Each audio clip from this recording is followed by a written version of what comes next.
E aí pessoal, mais um vídeo aqui no Roteiro Premiado e hoje eu vou falar um pouco sobre a recém-lançada animação da DC Superman Red Son, que adapta a série de HQs de 2003 escrita pelo Mark Millar, conhecida aqui no Brasil como Superman Entre a Foice e o Martelo. A premissa base dessas HQs consiste no seguinte: e se a nave que trazia o jovem Superman, o bebê Kal-El, ao invés de cair no Kansas, nos Estados Unidos, caísse no meio da União Soviética? A partir disso, as HQs e o filme fazem um exercício de reimaginação histórica. A obra segue a linha de outras obras de ficção como The Man in the High Castle, que imaginam como seria a história da humanidade se certos eventos muito importantes tivessem sido completamente diferentes. Só que aqui no caso isso acontece analisando o mundo no universo da DC Comics. O filme é dirigido pelo Sam Liu, que já está acostumado a trabalhar com o departamento de animação da Warner. Dentro das próprias adaptações da DC, ele trabalhou recentemente em Batman: A Piada Mortal e também em A Morte do Superman. Eu costumo dizer que quem já viu uma dessas animações da DC já viu todas em questões visuais. Todos os filmes seguem a mesma linha mais ou menos de traço e caracterização visual, e aqui isso não difere muito, embora as cenas de ação tenham se destacado mais para mim dessa vez. A história começa nos anos 40, mostrando o jovem Superman ainda crescendo nos campos soviéticos, e acompanha durante várias décadas a formação dele como um símbolo do Estado e a influência social e geopolítica que ele tem no mundo. A base da ideia em si já é muito interessante desde o início. Como você utiliza o Superman, um herói que sempre foi representado como o ideal americano, como um símbolo de liberdade do American Way of Life, mas agora associado a uma ideologia vendida como completamente oposto da ideia americana. Aqui ele começa como um cara completamente devoto ao Estado e à ideologia do ditador Joseph Stalin.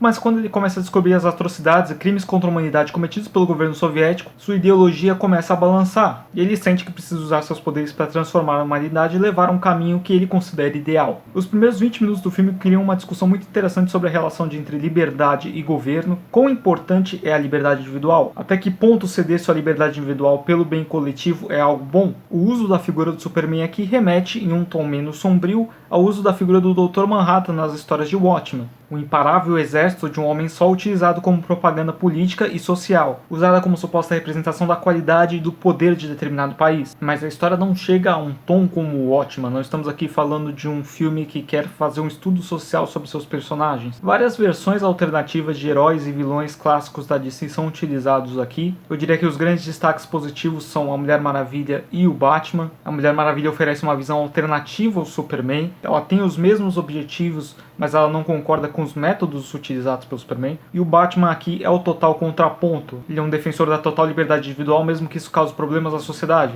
Ele me remeteu um pouco à forma como funciona o personagem V, de V de Vingança, obra de Alan Moore, também criador de Watchmen, que eu já citei aqui. Mas o maior contraponto ao Superman aqui é o Lex Luthor. Ele representa o capitalismo, ele representa as grandes instituições dos Estados Unidos, o que no começo parece que vai levar a uma discussão interessante. Afinal, é um personagem que estamos acostumados a ver como vilão, representando os Estados Unidos. Mas acho que com o desenvolvimento da narrativa esse potencial se perde. Enquanto o Superman está evoluindo e levando a novas camadas, o Lex Luthor parece que está sempre numa nota só. Outro vilão que tem participação efetiva aqui é o Brainiac, que eu não vou entrar em muitos detalhes por causa de spoilers, mas que começa como algo que parece secundário e aos poucos vai se tornando muito importante para a história. O trabalho de voz, como de costume nessas animações, é muito bom. Destaque para o Jason Isaacs, que faz a voz do Superman. Embora haja aquele incômodo clássico de você ter um personagem falando inglês com sotaque, aqui no caso com o sotaque russo, mas depois de algum tempo de duração você se acostuma e isso passa a incomodar menos. E os atores vão bem, apesar de alguns diálogos muito prontos e clichês. Existe uma parte tipo: você podia ouvir qualquer coisa a quilômetros, mas não podia ouvir nosso choro.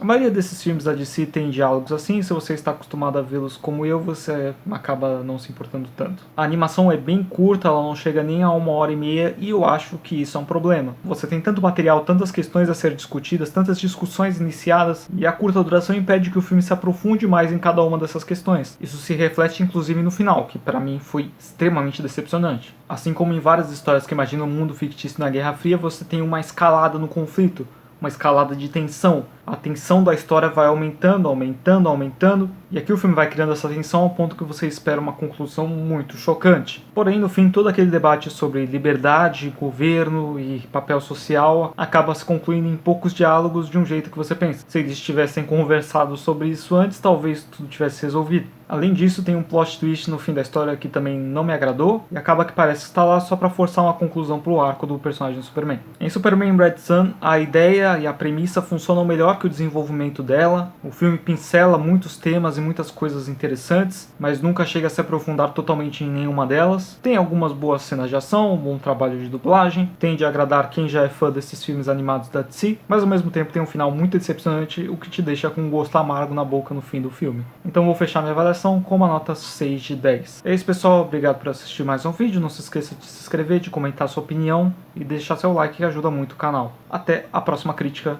tchau!